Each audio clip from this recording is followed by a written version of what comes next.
is me, Danny Bonaduce, life coach. You should probably call me right now. Life's not getting any easier. 1-800-252-1025, or we take your emails. The address is lifecoach@KZOK.com. Life Coach brought to you by Goldberg Jones Divorce for Men. Call 1-800-DIVORCE. Let's start with Mark in Renton.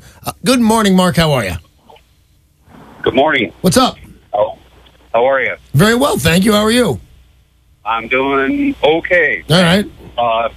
Just have a question about how you deal with stress in life when it seems like basic things are tumbling down on you and you're getting a lot more loaded up. And I'm on overload, and I just wondered how you would deal with it in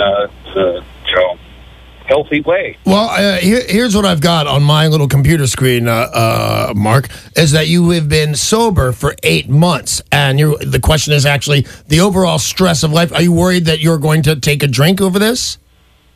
Yes, my wife has just gotten through, she had a brain tumor, and she's working through 4 months of recovery. And having a lot coming down. I'm not get emotional, but that's hard. That is hard, and you're a guy on the phone, Mark. If you want to get emotional, you feel free, buddy. My wife had a brain tumor. If you ever started a sentence that might lead to emotions, that's it. So what can I do for you, buddy? Well, my mother's getting to an age now where she's needing a lot more support and help, and I'm just not used to being so selfless and helping all this, and it's a big change in my life, and I don't want to go back to my old ways. It doesn't work with the drugs and alcohol. It doesn't work. And because I'm going to assume that you have 8 months sober, this is not your first attempt at getting sober, right? No, I've been fighting this for 25 years. You and me both, buddy. I got 5 years now. I never had 6 months, not once since the 1980s. Not once. So, man, the battle is forever. So here, I'll tell you a couple of things, Mark. One is the stress coming down on you is real and appropriate. That's the one thing you've got to know. Like you said, I'm trying not to get emotional. Get emotional. Feel free to get emotional. Your mother's getting older. We have about 2/3 of similar problems. Staying sober, super hard, way harder than they tell you. A mother at the age, my mother's having her 91st birthday next month. But you'll see my old mom and raise me a wife with a brain tumor. I don't know what it's like to be in your ballpark. And here's what I would do, because I don't want you to risk your sobriety at all. First thing, obviously, go to meetings. Do you go to meetings at all? Yes, I do. Do you like them?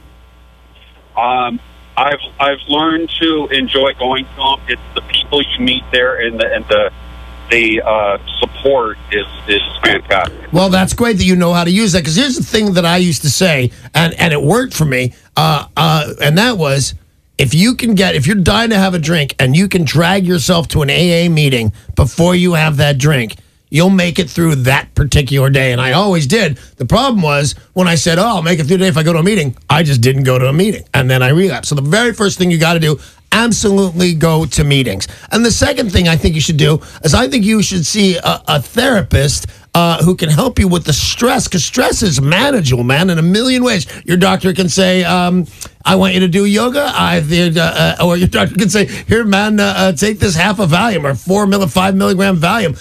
There's other chemicals that are great for it, but the first thing you do, you need somebody absolutely you can talk to besides me, although I appreciate that you picked me this morning, but this is a big deal, and, you've been told this at the AA meetings before, your life depends on this, and I don't know exactly what your maintenance is on your mother or your wife who just got over the brain tumor thing. If you fall off the boat, at least one of them falls off the boat, and you know that you deserve it, but you know what? They deserve it, and right now, all roads lead to Mark, and you need to be sober to take care of everybody. So first thing, go to a meeting. And the second thing is go to a therapist who can then prescribe. Just talk to you might be enough, but it might not. There's no shame. What's the pill everybody takes? Xanax. There's no shame in a Xanax, man, when things get real rough on you, if that's what the doctor orders. And that's, I'm not ordering it, but I'm ordering you to go to a guy that's got it, and I want you to talk to him, tell him how you're feeling, and if you need that, AA meeting, doctor, don't relapse, Mark. And call me back like in 30 days, 60 days, so let me know how you're doing. Hang in there, buddy. Good luck. Good luck to your family, too. That's a lot. If you've got a question for the life coach, he is here for you. 800-252-1025. Change your name if you would like to. Change your voice if you would like to. Danny just wants to help you. So make the call to 800-252-1025. Got an email from Carol in Olympia.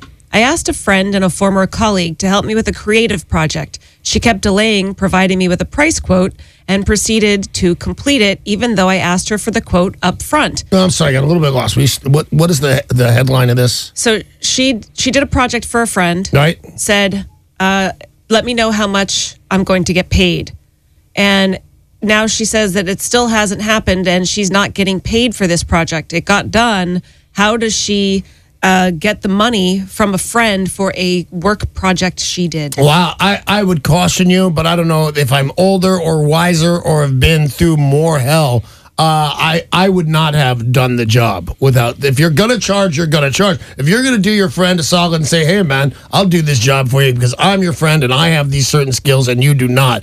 No, here's the same. It depends on do you want to keep the friend or not. I don't know from this email if how often you remind the friend that you delivered this. But here's the thing, and boy, I'm always right about this kind of thing. Here's what's going to happen. Your friend maybe even subconsciously and unaware that she's doing it, she's going to try and make you mad. And then you're going to lash out and say, listen, you bum, you owe me this money. And then your friend's going to say, call me a bum. Well, why would I ever pay you? And there she's going to feel like she's doing the right thing. She has every single right not to pay you because you were mean. So the first thing, it's like the movie Roadhouse. Be nice. Oh, how often does that come up? But be nice. And because you're either going to not, here's worst case scenario. You're going to not get this money from your friend, or you're not going to get this money from your enemy. With those two scenarios, either way, you don't get the money. One end up, you still got a friend that you know.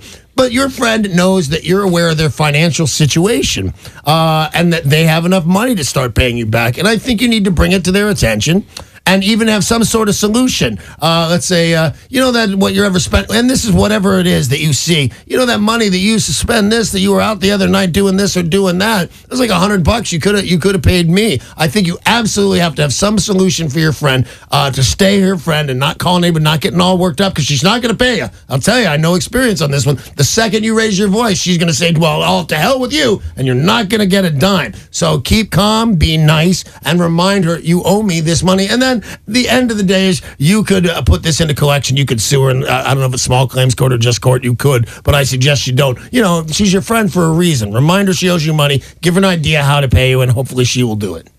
Got time for another email on Danny Bonaduce, life coach. This is coming from Gerald in Yelm. My 10-year-old son is small for his age and has been getting bullied a lot because of it. This has caused his attitude at home to be terrible.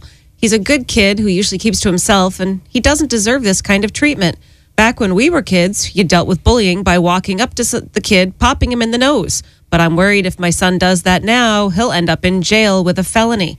I'm still strongly considering taking this route since teachers and administrators have been made aware and nothing's happening. What do you think I should do? You're not that far off. What's this guy's name? Gerald. Gerald, you're not that far off on this one. You know what? I have found with my vast experience in this area, martial arts classes are wonderful in this one. I would pick, I wouldn't go to Taekwondo school. I'd go to a thing called either Krav Maga or straight up Brazilian Jiu-Jitsu because they're a combat form. They're not playing around. They don't want to win a lot of trophies. They want to win fights. And, you know, hopefully the kid will never get in a fight. Your 10-year-old son will never get in a fight, and he'll still know this. And it's going to go on to his adult life and things like that. You know, mandatory reading in business school is The Art of War by Sun Tzu. You know, there's nothing wrong with being able to defend yourself. So that's one of those two. You can look around, do your due diligence, but don't go run into a Taekwondo school because everybody's doing it. A lot of people could beat up a Taekwondo guy. No offense, Taekwondo guys. But I think get him into a jiu-jitsu class, get him into a Krav Maga class. That's an interesting class. And you know what? As long as you're going to take the repercussions, I hope your kid doesn't punch anybody. He'll have a swagger, for lack of a better term, of a kid who knows what he's doing when he walks in. Maybe that bully is just going to go, but you know, he's just an animal like any other animal. Maybe his instincts will say, hey, time to stop bothering that particular 10-year-old. There's something about him I don't want any part of. And maybe that will happen for you. But if it doesn't, let him do the pop in the head, and the school's going to call, and maybe somebody's going to sue you. They won't win, and you're insured. It's all right. But I it was the way to do it in the old days, and if nobody's protecting your kid should protect your kid. But don't take him down the basement and go, here's how you throw a punch. Take him to a class, teach him how to defend himself. Hey, thank you very much for all your calls and all your emails. Life Coach brought to you by Goldberg Jones Divorce for Men. Call 1-800-DIVORCE.